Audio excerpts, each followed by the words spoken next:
नमस्कार दोस्तों, human voice book पर आपका स्वागत है। क्या आप सब में लोगों को समझना चाहते हैं? क्या आप उनके व्यवहार, उनकी सोच और उनकी असली नीयत को पहचानना चाहते हैं? हम हर दिन अनेकों इंसानों से मिलते हैं। कुछ हमें पसंद आते हैं, कुछ नहीं। कुछ हमें समझ में आते हैं, कुछ हमें कंफ्यूज कर देते हैं। लेकिन क्या आपने कभी सोचा है कि इंसान आखिर बर्ताव कैसे करते हैं? क्यों कुछ लोग इतने चार्मिंग और इंट्यूटिव होते हैं, जबकि कुछ की बातें सुनकर ही इरिटेशन होने लगता है? क्यों कुछ लोग दूसरों को आसानी से मैनिपुलेट कर लेते हैं और कुछ बार बार धोखा खा जाते हैं? ये सब कोई मैजिक नहीं है, बल्कि एक साइकोलॉजी है। The laws of human nature, ये सब कोई मैजिक नहीं है, बल्कि एक साइकोलॉजी है। The laws of human nature, ये सब कोई मैजिक नहीं है, बल्कि एक साइकोलॉजी है। तर्क से अधिक प्रभावी होती है। जब हम किसी चीज को लेकर भावुक होते हैं तो हमारा मस्तिष्क उसे सही ठहराने के लिए कोई ना कोई तर्क गढ़ लेता है, चाहे वह कितना भी गलत क्यों ना हो। इसे रैशनलाइजेशन कहा जाता है। इसका मतलब यह है कि हम अपने गलत फैसलों को भी सही साबित करने की कोशिश करते हैं, बजाय इसके कि हम उन्हें स्वीकार करें और सुधारने की कोशिश करें। मान लीजिए कि आप किसी व्यक्ति को पसंद करते हैं। अगर वह कोई गलती करता है तो आप उसे नज़रअंदाज कर देंगे या उसे माफ करने के बहाने ढूंढ लेंगे। लेकिन वही गलती अगर कोई ऐसा व्यक्ति करे जिसे आप पसंद नहीं करते, तो आपको यह बहुत बड़ी लगने लगेगी। यह दर्शाता है कि हम चीज़ों को निष्पक्ष होकर नहीं देखते, बल्कि हमारी भावनाएं हमें प्रभावित करती हैं। इसी तरह जब हम किसी चीज़ से डरते हैं तो हमारा दिमाग उसी डर को सही साबित करने के लिए कारण ढूंढने लगता है। अगर हमें लगता है कि हम असफल हो सकते हैं, तो हम उन सभी कारणों पर ध्यान देने लगते हैं जो हमारी असफलता को सिद्ध कर सकते हैं। ये इमोशनल थिंकिंग हमें आगे बढ़ने से रोकती है। अगर हम सच में अपनी भावनाओं को नियंत्रित करना चाहते हैं, तो सबसे पहले हमें यह समझना होगा कि हम पूरी तरह से तार्किक नहीं हैं। हमें खुद से यह सवाल पूछना होगा, क्या मेरा यह निर्णय किसी भावना से प्रभावित है? अगर हाँ, तो हमें एक कदम पीछे हटकर सोचना होगा। कभी कभी हमें लगता है कि कोई व्यक्ति हमारे खिलाफ है, लेकिन अगर हम अपनी भावनाओं को अलग रखकर सोचें, तो हो सकता है कि वह वास्तव में हमारी मदद करने की कोशिश कर रहा हो। जब हम गुस्से में होते हैं तो हमें यह लगता है कि हमने सही प्रतिक्रिया दी है, लेकिन अगर हम शांत दिमाग से सोचें तो हमें अपनी गलती का एहसास हो सकता है। स्वयं को भावनाओं से मुक्त करने की कला, महान लीडर्स और सफल लोग एक खास चीज में माहिर होते हैं। वे अपनी भावनाओं को नियंत्रित करना सीख जाते हैं।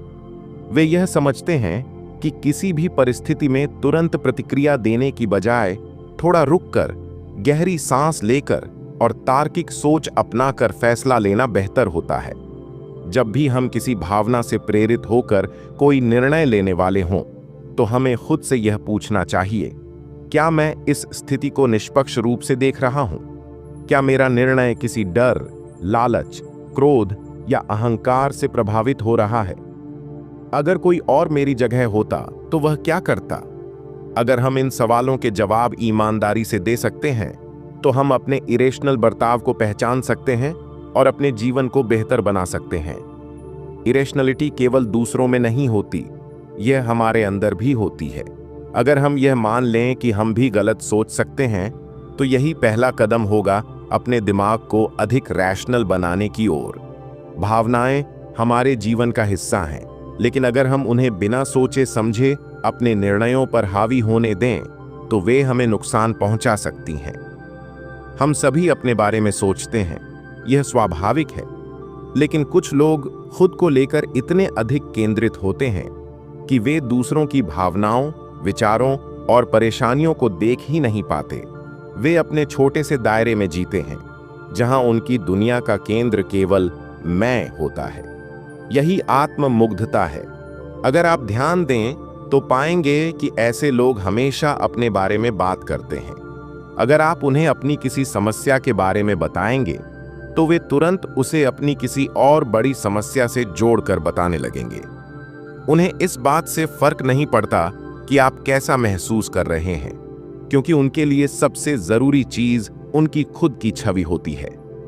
आत्ममुग्धता केवल उन लोगों तक सीमित नहीं है जो दूसरों के सामने खुद को महान दिखाने की कोशिश करते हैं। यह एक बहुत गहरे स्तर पर हर इंसान के अंदर पाई जाती है। हम सब किसी न किसी रूप में आत्ममुग्ध होते हैं। जब कोई हमारी तारीफ करता है तो हमें अच्छा लगता है, जब कोई हमारी आलोचना करता है तो हमें बुरा लगता है।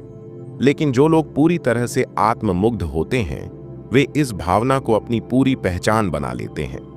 उनके लिए दुनिया केवल उन्हीं के इर्द गिर्द घूमती है। बचपन में हर बच्चा स्वाभाविक रूप से आत्मकेंद्रित होता है। एक छोटे बच्चे के लिए उसकी दुनिया बस वही होती है।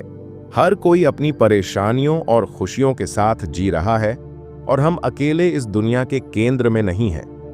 लेकिन कुछ लोग इस बदलाव से नहीं गुजरते। वे उसी आत्मकेंद्रित सोच के साथ बड़े होते हैं। यह कई कारणों से हो सकता है। शायद उनके माता पिता ने उन्हें हमेशा यह महसूस कराया कि वे खास हैं, कि वे दूसरों से बेहतर हैं। या फिर हो सकता है कि वे अपने बचपन में उपेक्षित, निग्लेक्टेड रहे हों और इसलिए वे अब दुनिया से वही प्यार और ध्यान पाने की कोशिश कर रहे हों जो उन्हें पहले नहीं मिला। कुछ लोग अपने जीवन के संघर्षों से इतनी गहराई से प्रभावित होते हैं। आत्ममुग्ध व्यक्ति की पहचान करना मुश्किल नहीं है। वे अक्सर अपनी ही कहानियां सुनाने में व्यस्त रहते हैं। ये आपकी बातों को काट कर अपनी बात रखना पसंद करते हैं। अगर आप उन्हें कोई सुझाव दें तो वे उसे नजरअंदाज कर देंगे। वे खुद को अलग और विशेष मानते हैं। उन्हें लगता है कि उन्हें हमेशा दूसरों से बेहतर ट्रीटमेंट मिलना चाहिए। अगर कोई उनकी तारीफ करता है तो वे उसे पसंद करते हैं, लेकिन अगर कोई उनकी गलतियों को उजागर करे तो वे तुरंत रक्षात्मक, डिफेंसिव हो जाते हैं या उस व्यक्ति को अपना दुश्मन मान लेते हैं। आत्ममुग्धता का सबसे खतरनाक पहलू यह है कि यह इंसान के रिश्तों को बर्बाद कर सकती है। एक आत्ममुग्ध व्यक्ति कभी भी किसी रिश्ते में बराबरी का संतुलन, बैलेंस बनाए नहीं रख सकता, क्योंकि उनके लिए सबसे जरूरी चीज केवल खुद की छवि होती है। वे अपने पार्टनर की भावनाओं को नहीं समझते और अपने दोस्तों से भी सिर्फ उतना ही रिश्ता रखते हैं जितना उनके लिए फायदेमंद हो। सच्चाई ये है कि आत्ममुग्धता एक स्पेक्ट्रम पर होती है। हर इंसान के अंदर थोड़ा बहुत आत्ममुग्धता का भाव होता है, लेकिन कुछ लोग इस स्तर तक पहुंच जाते हैं कि वे दूसरों के लिए जहरीले, टॉक्सिक बन जाते हैं। ये केवल अपनी दुनिया में जीते हैं और बाकी सबको अपनी जरूरतों के हिसाब से इस्तेमाल करते हैं। अगर हम सच में खुद को आत्ममुग्धता से बचाना चाहते हैं तो हमें यह समझना होगा कि हम अकेले इस दुनिया में नहीं हैं। हमें दूसरों की भावनाओं और जरूरतों को भी उतना ही महत्व देना होगा जितना हम अपनी भावनाओं को देते हैं। पहला कदम यह स्वीकार करना है कि हम भी कभी कभी आत्ममुग्ध होकर सोचते हैं। जब हम किसी बातचीत में होते हैं तो हमें खुद से यह पूछना चाहिए, क्या मैं सामने वाले की भावनाओं को भी उतना ही महत्व दे रहा हूं जितना मैं अपनी भावनाओं को दे रहा हूं? अगर जवाब नहीं है तो हमें खुद को बदलने की जरूरत है। हमें दूसरों की बातों को सुनने की आदत डालनी होगी। हमें यह समझना होगा कि हर इंसान अपनी परेशानियों से गुजर रहा है और हमें हमेशा अपने बारे में सोचने के बजाय दूसरों की भावनाओं को भी समझना चाहिए। आत्ममुग्धता का दूसरा पहलू यह भी है कि हमें ऐसे लोगों से बचना होगा जो अत्यधिक आत्ममुग्ध हैं। बिल्कुल, यहाँ है आपकी स्क्रिप्ट, जिसमें केवल प्रश्न चिन्ह, विस्मयादिबोधक चिन्ह और पूर्ण विराम का उपयोग किया गया है। साथ ही पैराग्राफ अलग अलग किए गए हैं। हमें यह समझना होगा कि हर इंसान की जिंदगी में उसकी अपनी समस्याएं और संघर्ष हैं। जब हम आत्ममुग्धता से बाहर निकलकर एक संतुलित और संवेदनशील इंसान बनते हैं, तब हम केवल खुद को नहीं बल्कि अपने रिश्तों को भी मजबूत करते हैं। असली समझदारी इसी में है कि हम खुद की भावनाओं को दूसरों की भावनाओं से जोड़ सकें और अपनी दुनिया को सिर्फ मैं से हटाकर हम की ओर से देख सकें। चैप्टर 3, भूमिका निभाने का नियम। क्या आपने कभी सोचा है कि लोग असल में वैसे नहीं होते जैसे वे दिखते हैं? हम में से हर कोई एक भूमिका निभा रहा है, एक ऐसा चेहरा दिखा रहा है जो समाज को स्वीकार्य हो, जो लोगों को पसंद आए। लेकिन क्या होगा अगर हम इस खेल को समझ जाएं और इसे अपने पक्ष में इस्तेमाल करना सीख लें? हम एक ऐसी दुनिया में रहते हैं जहां लोग हमेशा अपने वास्तविक रूप को छुपाने की कोशिश करते हैं। वे यह चेहरा नहीं दिखाते जो वे सच में हैं, बल्कि यह दिखाते हैं जो उन्हें दूसरों को प्रभावित करने के लिए जरूरी लगता है।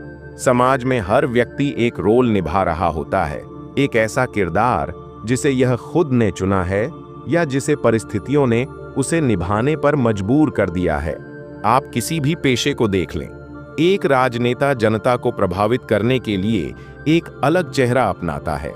एक अभिनेता केवल पर्दे पर नहीं बल्कि असल जिंदगी में भी एक भूमिका निभाता है। एक बिजनेसमैन अपने ग्राहकों के सामने हमेशा आत्मविश्वासी दिखता है। जब हम किसी व्यक्ति से मिलते हैं तो हम उसके वास्तविक स्वभाव को नहीं देखते। हम उसकी मुस्कान, उसके शब्दों और उसके हाव भाव, बॉडी लैंग्वेज को देखते हैं। हमें लगता है कि वही उसका असली रूप है, लेकिन अक्सर यह केवल एक मुखौटा, मास्क होता है। लोग अपने अंदर छिपी असलियत को बाहर नहीं आने देते, क्योंकि वे डरते हैं कि अगर दुनिया ने उन्हें उनकी असली पहचान में देख लिया तो शायद उन्हें स्वीकार नहीं किया जाएगा। हर इंसान का असली स्वभाव तभी दिखता है जब वह अकेला होता है। जब कोई हमें देख नहीं रहा होता, तब हम असल में कैसे होते हैं जैसे हम हैं, बिना किसी दिखावे के, बिना किसी बनावटी मुस्कान के। लेकिन जैसे ही हम किसी के सामने आते हैं, हमारा रोल प्लेइंग शुरू हो जाता है। हम अपनी बॉडी लैंग्वेज को नियंत्रित करते हैं, अपने शब्दों को तौलते हैं और खुद को ऐसा दिखाने की कोशिश करते हैं जैसे हमें लगता है कि सामने वाले को पसंद आएगा। बचपन से ही हमें यह सिखाया जाता है कि हमें कैसे व्यवहार करना चाहिए। जब हम स्कूल में होते हैं तो हमें अनुशासित, डिसिप्लिन्ड दिखना पड़ता है, भले ही हमारा मन शरारत करने का हो। जब हम नौकरी पर जाते हैं तो हमें हमेशा प्रोफेशनल और आत्मविश्वासी दिखना होता है, भले ही अंदर से हम घबराए हुए हों। जब हम समाज में होते हैं तो हमें अच्छा व्यवहार और समझदार दिखना होता है, भले ही हमारे मन में असली भावनाएं कुछ और ही चल रही हों। लोग भूमिकाएं इसलिए निभाते हैं क्योंकि यह उन्हें समाज में स्वीकार्यता, एक्सेप्टेंस दिलाती है। एक कर्मचारी अपने बॉस के सामने एक आदर्श कर्मचारी की भूमिका निभाता है। एक नेता जनता के सामने एक ईमानदार व्यक्ति का मुखौटा पहनता है, और एक दोस्त भी कभी-कभी अपनी सभी भावनाओं को छुपाकर वही दिखाता है जो उसके दोस्त को अच्छा लगे। लेकिन सवाल यह उठता है कि क्या हम इन भूमिकाओं के जाल में फंस चुके हैं? क्या हम अपने असली स्वभाव से इतने दूर हो चुके हैं कि हमें खुद भी नहीं पता कि हम असल में कौन हैं? अगर आप लोगों को ध्यान से देखें तो आप यह समझ सकते हैं कि कौन अपनी असली भावनाओं को छुपा रहा है और कौन सच बोल रहा है। जब कोई व्यक्ति बहुत अधिक आत्मविश्वास दिखाने की कोशिश करता है तो हो सकता है कि वह अंदर से असुरक्षित, इनसिक्योर हो।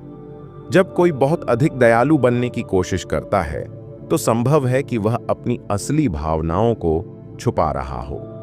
लोगों के चेहरे पर लिखी गई मुस्कान हमेशा उनके मन की सच्चाई को नहीं दिखाती।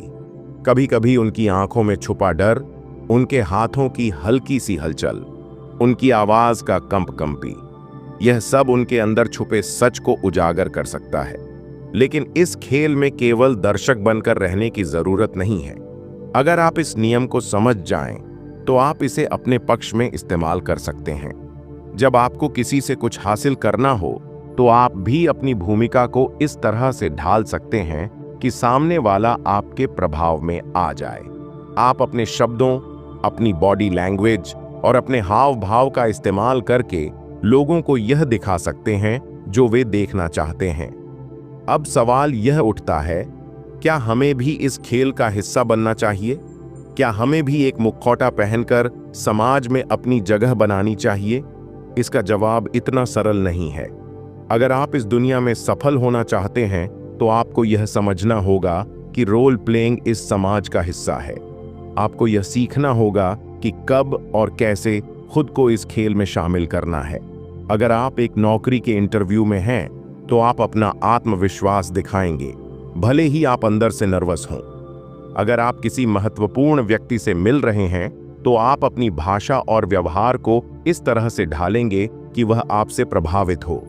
लेकिन साथ ही आपको यह भी याद रखना होगा कि कहीं यह भूमिका आपकी असली पहचान को न दबा दे। अगर आप हमेशा एक मुखौटा पहने रहेंगे तो एक समय आएगा जब आपको खुद भी नहीं पता होगा कि आप असल में कौन हैं। इसलिए समझदारी इसी में है कि आप इस नियम को अपने लाभ के लिए इस्तेमाल करें, लेकिन अपनी असली पहचान को भी न भूलें। दुनिया एक मंच है और हम सभी इस मंच पर अपनी अपनी भूमिकाएं निभा रहे हैं। कोई यह दिखाने की कोशिश कर रहा है कि वह बहुत ताकतवर है, कोई यह साबित करने में लगा है कि वह बहुत खुश है, और कोई अपने दुख को छुपाकर मुस्कान का मुखौटा पहने हुए है। लेकिन अगर आप इस खेल को समझ जाएं, तो आप इसे अपने फायदे के लिए इस्तेमाल कर सकते हैं। जब आप यह समझने लगते हैं कि लोग केवल वही नहीं हैं जो वे दिखते हैं, बल्कि उनके पीछे भी एक असली चेहरा छुपा है, तब आप दुनिया को एक अलग नजरिए से देखने लगते हैं। आप झूठी मुस्कानों के पीछे का दर्द देख सकते हैं, बनावटी आत्मविश्वास के पीछे की असुरक्षा महसूस कर सकते हैं, और दिखावे के शब्दों के पीछे छुपी सच्चाई को पहचान सकते हैं। इसीलिए अगली बार जब आप किसी से मिलें तो केवल उसकी कही हुई बातों पर ध्यान न दें, बल्कि यह भी समझने की कोशिश करें कि वह किस भूमिका को निभा रहा है। और सबसे जरूरी बात, इस दुनिया में अपनी भूमिका को इस तरह निभाएं कि आप खुद को भी न भूलें, क्योंकि असली जीत इसी में है कि आप दुनिया के इस खेल को खेलें, लेकिन अपनी असली पहचान को खोए बिना। चैप्टर 4, ईर्ष्या का नियम। क्या आपने कभी महसूस किया है कि जब कोई आपके आसपास सफल होता है तो आपको खुशी कम और बेचैनी ज्यादा होती है? क्या आप कभी अपने ही किसी दोस्त की तरक्की देखकर असहज महसूस करने लगते हैं? यह कोई मामूली भावना नहीं है, बल्कि यह ईर्ष्या, एनवी है, एक ऐसा जहर जो इंसान के मन को धीरे धीरे खा जाता है। हम इंसान अपने स्वभाव से ही एक दूसरे की तुलना करने के आदी हैं। जब हम किसी को खुद से आगे बढ़ते देखते हैं तो हमारे मन में दो तरह की भावनाएं जन्म लेती हैं। या तो हम उनकी सफलता से प्रेरित होते हैं या फिर अंदर ही अंदर जलने लगते हैं। ईर्ष्या कोई नई चीज नहीं है, यह उतनी ही पुरानी है जितनी कि इंसान की सभ्यता। इतिहास में देखें तो पाएंगे कि सबसे बड़े युद्ध, षड्यंत्र और धोखाधड़ी के पीछे अक्सर ईर्ष्या ही रही है। कई बार ईर्ष्या इतनी गहरी होती है कि हम इसे पहचान भी नहीं पाते। हम सोचते हैं कि किसी की सफलता हमें प्रभावित नहीं करती, लेकिन जब वही व्यक्ति हमसे आगे निकल जाता है तो हमारे अंदर एक अजीब सी बेचैनी शुरू हो जाती है। हम खुद से सवाल पूछते हैं, लेकिन असली आक्रामकता हमेशा इतनी सीधी नहीं होती। यह कई बार बहुत सूक्ष्म, सटल और छुपी हुई होती है। यह केवल शारीरिक रूप में नहीं, बल्कि शब्दों, भावनाओं और मानसिक खेलों, माइंड गेम्स के रूप में भी सामने आती है। कुछ लोग आक्रामकता को एक हथियार की तरह इस्तेमाल करते हैं, जबकि कुछ इसे नियंत्रित करने की कोशिश करते हैं। समाज में हर इंसान के भीतर एक न एक रूप में आक्रामकता मौजूद होती है। फर्क सिर्फ इतना है कि कुछ इसे नियंत्रित और सही दिशा में मोड़ना जानते हैं, जबकि कुछ इसे दूसरों के खिलाफ नफरत और बदले की भावना में बदल देते हैं। बचपन से ही हमें सिखाया जाता है कि हमें विनम्र, पोलाइट और शांत रहना चाहिए। हमें अपने गुस्से को दबाना चाहिए। लेकिन क्या वास्तव में गुस्से को दबाना सही तरीका है, या फिर हमें इसे समझकर सही दिशा में इस्तेमाल करना चाहिए? जब हम अपने आसपास के लोगों को देखते हैं तो हमें कई तरह की आक्रामकता देखने को मिलती है। कुछ लोग सीधे टकराव, कन्फ्रंटेशन में विश्वास रखते हैं। वे अपने गुस्से को खुलकर जाहिर करते हैं बिना किसी डर के। वे बहस करते हैं, अपनी बात मनवाने के लिए जोर लगाते हैं और कभी कभी लड़ाई तक करने को तैयार हो जाते हैं। ये खुले रूप में दिखने वाली आक्रामकता होती है, जिसे पहचानना आसान होता है। लेकिन कुछ लोग ऐसे होते हैं जो अपनी आक्रामकता को एक अलग ही स्तर पर ले जाते हैं। वे इसे छुपा कर रखते हैं, अपनी नाराजगी को मीठे शब्दों और दिखावे की मुस्कान में लपेट कर पेश करते हैं। छुपी हुई आक्रामकता पैसिव एग्रेशन सबसे खतरनाक होती है। ऐसे लोग सीधे लड़ाई नहीं करते, बल्कि दूसरों के खिलाफ गुप्त रूप से साजिशें रचते हैं। वे दूसरों की सफलता में अड़चन डालते हैं, पीठ पीछे बुरा बोलते हैं और दिखावे के रिश्ते निभाते हैं। वे कभी खुलकर अपना गुस्सा नहीं दिखाते, लेकिन उनके मन में जलन और नफरत पलती रहती है। वे सामने से तो आपकी तारीफ करेंगे, लेकिन आपकी नाकामयाबी का इंतजार भी करेंगे। कई बार हम खुद भी इस आक्रामकता का शिकार होते हैं। जब हमें दबाया जाता है, जब हमें अनदेखा किया जाता है, जब हमारी मेहनत का श्रेय कोई और ले लेता है, तब हमारे अंदर भी आक्रामकता जन्म लेती है। लेकिन सवाल यह है कि हम इसे कैसे व्यक्त करते हैं। क्या हम इसे सही दिशा में मोड़ते हैं या इसे अपने ऊपर हावी होने देते हैं? जो लोग आक्रामकता को समझ जाते हैं और इसे नियंत्रित कर लेते हैं, वे समाज में अपनी एक मजबूत पहचान बना पाते हैं। इतिहास में जितने भी महान नेता और बिजनेस टायकून हुए हैं, उन्होंने अपनी आक्रामकता को एक सकारात्मक दिशा में मोड़ा है। आक्रामकता एक नकारात्मक भावना नहीं है, यह एक ऊर्जा है। यह इस बात पर निर्भर करता है कि हम इसे किस दिशा में ले जाते हैं। अगर हम इसे नफरत और बदले की भावना में बदल दें, तो यह हमें और हमारे आसपास के लोगों को नुकसान पहुंचा सकती है।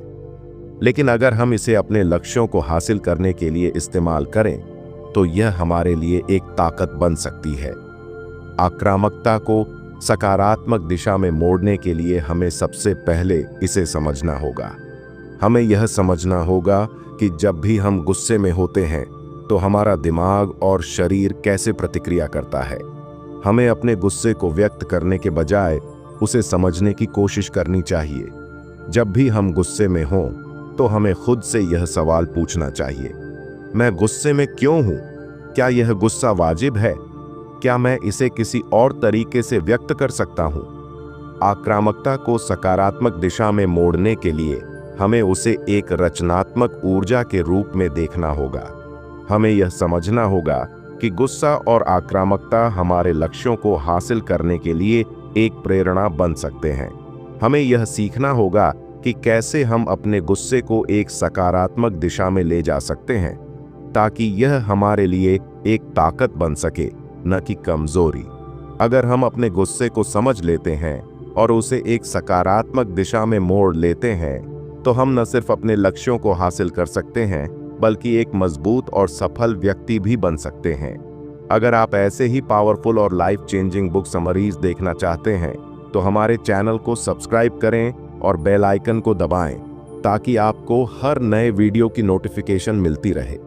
और नीचे कमेंट में हमें बताएं कि आपकी सबसे बड़ी बैड हैबिट कौन सी है जिसे आप बदलना चाहते हैं। याद रखें, एक छोटी सी हैबिट आपकी पूरी जिंदगी बदल सकती है।